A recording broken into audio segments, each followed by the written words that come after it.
तिमिरन्दस्य ज्ञानाञ्जनशलाकया चक्षुः उन्मीलितं येन तस्मै श्रीगुरवे नमः। नमो ॐ विष्णुपादाय कृष्णपृष्ठाय भूतले श्रीमते भक्तिवेदान्तस्वामिनिति नामिने। नमस्ते सारस्वते देवे गौरवाणी प्रचारिणे निर्विशेषशून्यवादी पाश्चात्यदेशतारिणे। वाञ्छाकल्पतरुभ्यश्च कृपा सिन्धुभ्य एव च पतितानां पावनेभ्यो वैष्णवेभ्यो नमो नमः।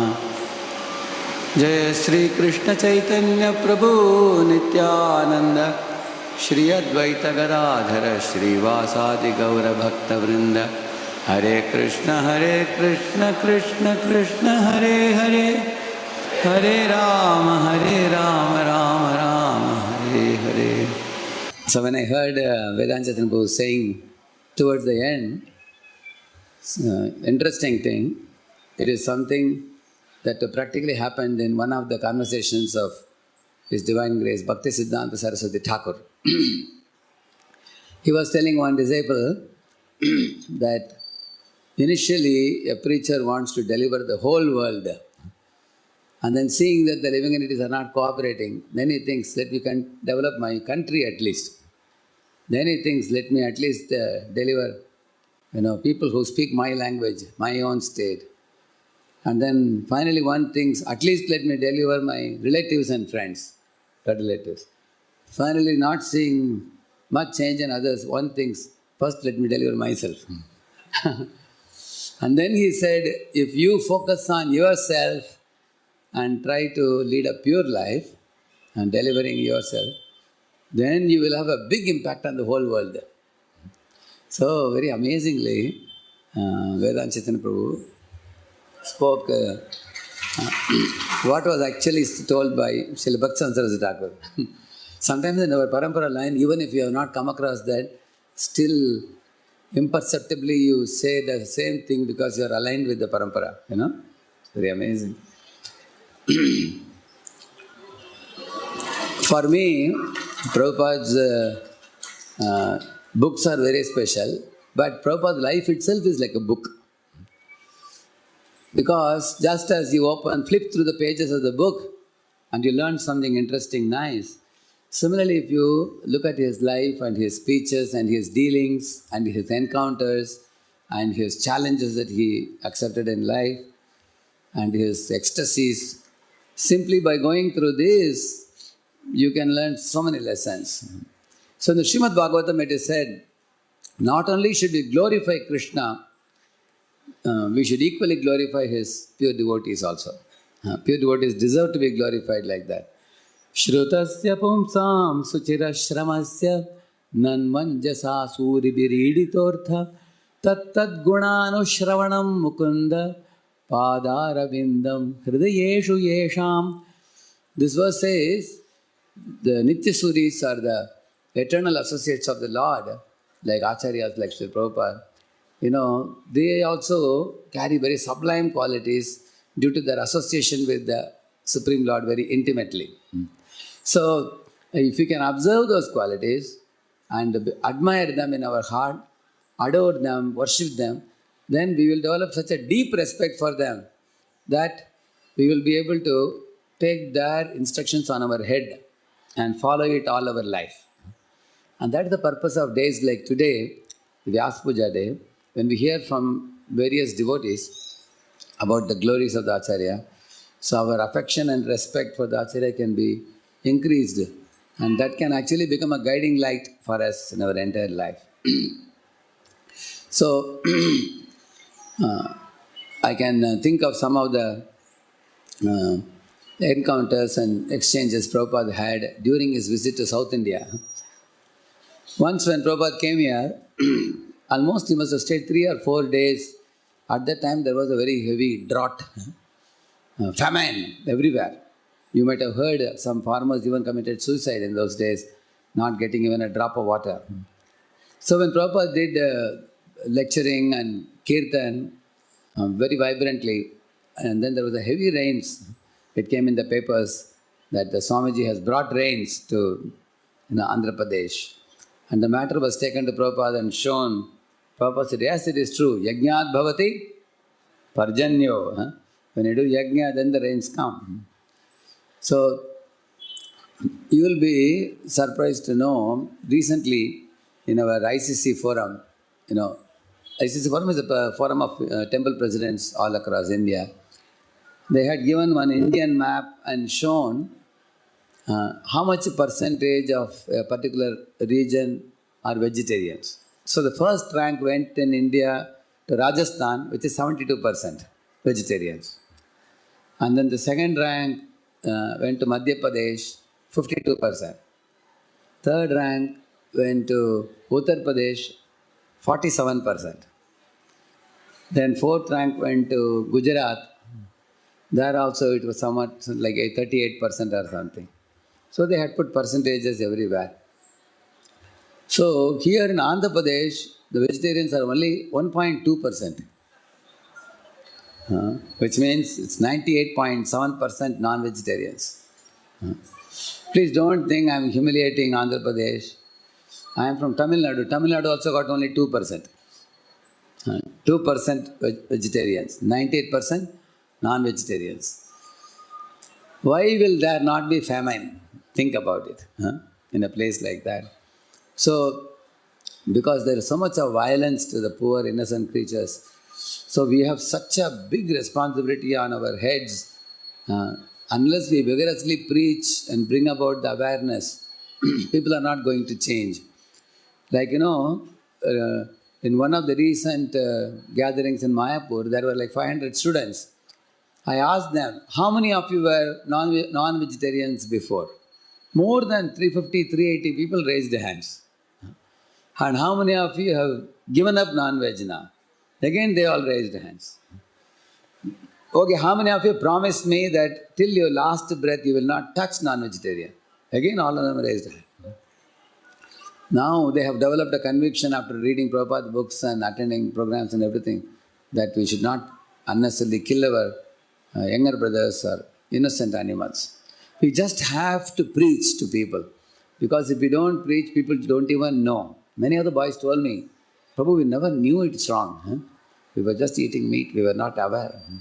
So you will see Srila Prabhupada, he was very honest, straightforward, and he would speak the truth without compromise. For example, once he came for a 3-day festival here in Hyderabad. At that time, as soon as he was boarding the car and coming, as soon as he arrived, immediately the staff reporters surrounded him. They said, Swamiji, you are going to do a big Pandal program. We have some questions for you. Prabhupada asked, what's the question? Generally, they may ask how many people are going to attend, what is the topic or something. But these fellows asked him a question. Swamiji, is your movement Dvaita or Advaita? They asked. And Prabhupada told the devotees, these fellows are amazing. They are staff reporters, and even a staff reporter knows philosophy. Here in South India. South Indian people are very fond of philosophical analysis. So Prabhupada replied him in a very intelligent way. He told him, see, Dvaita or Advaita, all of us need grains to eat. And how do you get the grains? Annat bhavanti bhutani. Parjanyat anna sambhavaha. Prabhupada said, if you want grains, all living beings subsist on grains. Whether you are Advaita or Advaita, both need to eat grains. But where do the grains come from? They come from the rains. And where does the rain come from? Yajnat bhavati parjanyo. Yajna karma samudbhava. He said, therefore you should do yajna. And we are doing that yajna which is called Sankirtan yajna. That's why I have come, Prabhupada said. And that fellow forgot the question of Dvaita Advaita. So, in this way you will see Prabhupada was very focused in giving people Bhakti Yoga. Sometimes we have experience, we go to preach in a program. Some audience tangentially takes us in some other direction and we ended up in a heated argument, and then the main thing what he wanted to give is lost. Whereas you will see Srila Prabhupada was focused on giving the holy name, giving Bhagavad Gita, Bhagavatam, making people distribute books and do things like that. And Prabhupada was very keen when he came to Hyderabad. He said, I am very keen to visit Tirupati because that is a very big headquarters for spirituality and religion in South India. Millions of people visit Tirupati. We should definitely go. So once in his visit, there was a trip made for Prabhupada to Tirupati. And Prabhupada was very, very pleased with Tirupati Devasthana people. Because in certain temples, they don't allow the Westerners to go in. Whereas when Prabhupada went with his Western disciples, they not only allowed, they allowed Prabhupada and his disciples to stay in a very nice cottage. 2 cottages, big cottages, they allotted in the side of the mountains. Also, they took Prabhupada's darshan very close to the deities, and Prabhupada and his disciples could take as long as they wanted to take darshan. So Prabhupada very much appreciated that. He said, just see their culture, learn from these fellows, how cultured they are, how they are treating us. We are from another sampradaya, they are coming, when we are coming, how warmly they treated us. He was telling his disciples, learn from them. And then he saw that all the visitors to Tirupati, they were shaving their heads and they were all chanting, Govinda, Govinda, Kedukondalavada, Govinda. So they were saying Govinda, Govinda, and Prabhupada said, Govinda Mahadipurusham Tamaham Bhajami. And then Prabhupada said, see, they chant Govinda very nicely, we are very happy about that. But most of these people have some material benefits to ask Balaji. They're coming. But we should teach them, Govinda is not enough. Govinda Mahadipurusham Tamaham Bhajami. I surrender my life to Govinda and I don't ask him for anything because he's already giving everything. Don't demand anything from Govinda. Govinda is your father, mother, everything for you. He will take care of you. You surrender first. Instead of surrendering, you are demanding. Prabhupada said, Tamaham Bhajami. So, anything that Prabhupada would observe, his comments would be very immensely helpful for the devotees to see the differences. What should be done and what should not be done. And then when one of the pujaris was telling Prabhupada that, Swamiji, we get about 40 lakhs here. Every year we get about 40 lakhs in those days. So it was a big amount. So Prabhupada asked, what do you do with that money?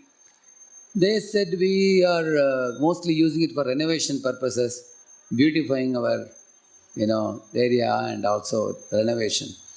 Prabhupada said, that is all right, but you should use it in preaching. It's very important. And Prabhupada said, who is Balaji? Balaji is Krishna. See, Krishna himself is preaching Bhagavad Gita to Arjuna in the battlefield of Kurukshetra. And the same Krishna came as Lord Chaitanya Mahaprabhu. He came to South India and he was also preaching in South India. Therefore, the money that you gather should not be simply meant for infrastructure development alone, but it should be utilized for preaching and awakening the sleeping souls. That's a very important thing, he said. And then another priest was telling Prabhupada that, Swamiji, we are planning for developing on Panchopasana temple. Panchopasana means Shaurya, Shakta, Shaiva, Ganapatya and Vaishnava we say. So this Panchopasana, the impersonalists do this Panchopasana. When Prabhupada heard that, he said, see, you people are coming in the line of Ramanuja. Jashri Prabhupada ki. So Sripad Ramanujacharya never encouraged Panchopasana. That is the impersonalistic method. Because those who do Panchopasana, they worship Ganesh and they put Ganesh in water. They worship Durga Devi for 10 days during Vijayadashami. After that they do Visarjan. But Vaishnavas will never do Visarjan of Krishna or Vishnu or Rama. They will worship whole life and beyond death also they will continue to worship in the spiritual world. So in this way, you can see Prabhupada was sensitive and very caring and kind on one hand. On the other hand, he was honest and straightforward in speaking the truth to the Vaishnavas because he wanted the Vaishnavas to know the truth and not be misled, because if they are misled, then they will mislead so many people below. Therefore, the truth has to be spoken. And also his disciples were learning parallelly what all instructions that Prabhupada is giving. And then when Prabhupada took darshan, came out, he showed the devotees, just see the golden dome, how it looks. Just see the cottages they have made for the accommodation of bhaktas.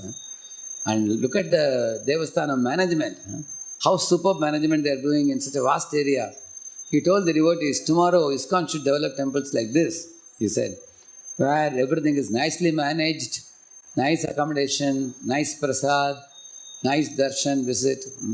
So there should be many, many temples welcoming the people. So in this way, Prabhupada was in learning mode and teaching mode, both. He was learning something interesting, something innovative, something new. At the same time, he also would take every opportunity to teach his disciples and followers what should be done.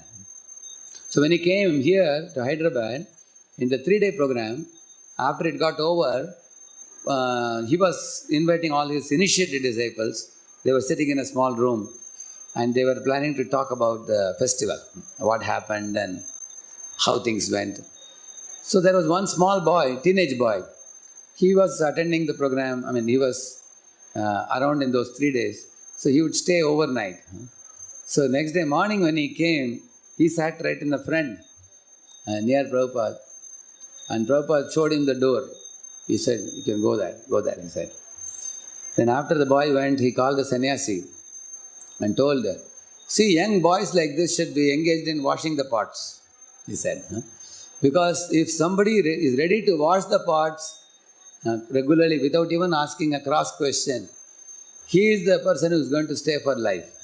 He is going to become a serious devotee. Otherwise, people will just hang around and they can become a parasite, burden. So here is a very good learning for the young boys and brahmacharis.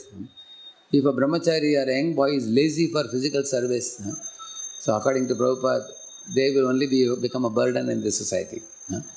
They should always be enthusiastic to go out on book distribution, go out on preaching, wash the pots, worship the deities, be willing to come and attend the whole morning program. So Prabhupada was very, very intelligent in that respect. He said, although our ISKCON society opens doors for everybody to practice bhakti, he said, don't take lazy bums. This is not a free hotel, Prabhupada says. You don't want people to just eat and sleep without doing something valuable. And then he went to the farm. In the farm, there was a program for the farmers. Prabhupada was very happy, getting lots of farmers and sharing Krishna consciousness with them. And when they were eating prasad, then Prabhupada took one devotee to the kitchen and asked, who cooked the prasad today? Prabhupada didn't know. So the devotee said, we had employed a cook to cook the prasad. So he asked, who is that fellow employed? Show me who it is. Devotee was wondering why Prabhupada is so keen about it. Then they found that fellow was not a cook, he was actually a sweeper. And then, but devotee said, Prabhupada, he was wearing this sacred thread. He said, Prabhupada said, I know it, you get the person. They got the fellow and interviewed, they found out he was a sweeper, but only for the sake of cooking, he wore a sacred thread and came, claiming to be a Brahman. And Prabhupada said, just see. He was lamenting. He said, alas, you people have fed the farmers with food which is actually cooked by somebody who is not a devotee, and what will be their consciousness? You have ruined everything. And devotee said, Prabhupada, we didn't get anybody, we didn't know what to do. Prabhupada said, I am there, you could have told me, I would have cooked. He said. Devotees thought, how can Prabhupada cook? So many of us take this matter very lightly.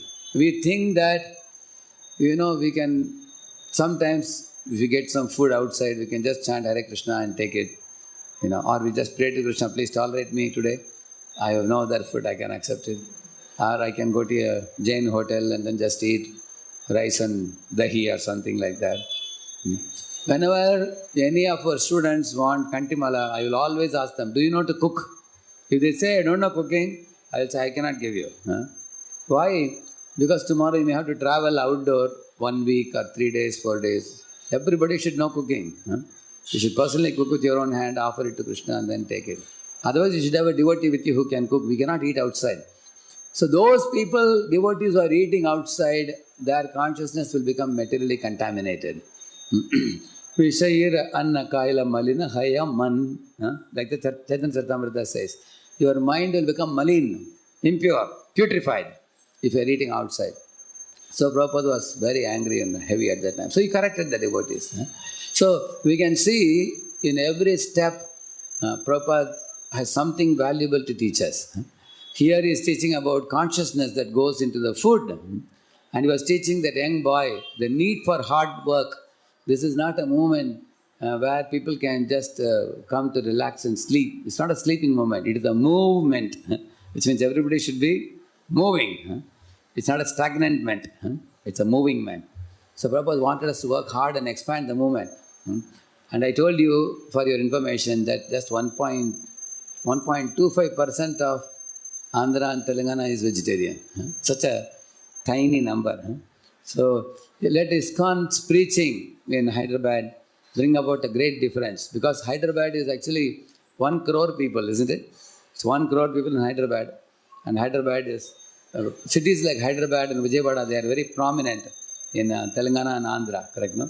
So if Hyderabad people follow something, it is going to influence many other taluks and areas around. Many educated people are living here. So we all are taking in knowledge from Prabhupada books. We are reading, relishing, practicing, celebrating festivals, which is very wonderful. At the same time, Prabhupada would want us to engage in Sankirtan and preach. One last thing I would say and conclude my talk. One is known as Mahamsa Maharaj.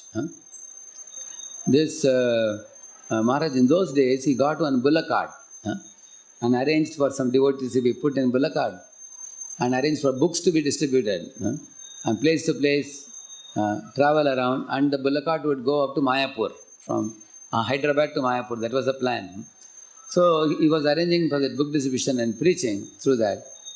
And when Prabhupada had come here, he gave him a report about how Prabhupada, so many devotees are going and so many books have gone. He gave the book distribution report, Prasadam distribution report. And he gave to Prabhupada.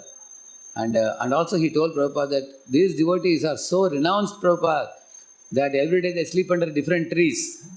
When they go from one village to another, they didn't even know where are they going to stay. They are completely sold out to your movement. And the most important thing, Prabhupada, is they are very blissfully situated. They have no worries or cares, anxieties. And Prabhupada's face got lit up and bright. Prabhupada said, this is what is most wanted, he said. Our book should be reaching to people. Philosophy should be reaching to people. Holy name should reach people. Prasadam should reach people. And Prabhupada said, I want to invest 1 crore rupees in Hyderabad, Prabhupada said. In those days, 1 crore means, you can imagine. Sitaram, how much will it be now? 100 crores now. He said, this is a gold mine, because the people here are thronging in very big number. And we should take special care of this place and expand this type of preaching more and more. Shri Prabhupada ki, Shri Prabhupada Vyas Puja Maha Mahotsav ki.